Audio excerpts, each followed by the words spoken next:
there is only 539 complainants or victim nung itong EJK. Bakit kailangan nating litisin ito knowing na Okay. involved Sabi kasi is sige po.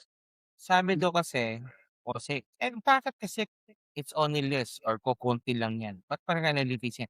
Please take note po, sample po yan, parang test case po rin, eh. Kaufman dito is mostly appealing to the emotions ng mga judges pero it doesn't make any Hindi. sense, eh. Problema sa sa depensayon is the very words ni Digong na kanya-kanyang i-debunk mo. Behind every number is a human story. Yung ICC process may feel technical, but the heart of it is very simple. Truth, accountability, and protecting people from further harm. Yung bang unfair treatment sa Duterte, katumbas ba nun yung isang buhay ng isang pamilya, pero ng pamilya na hindi na nila makikita yung kanilang kapamilya dahil nasangkot dito?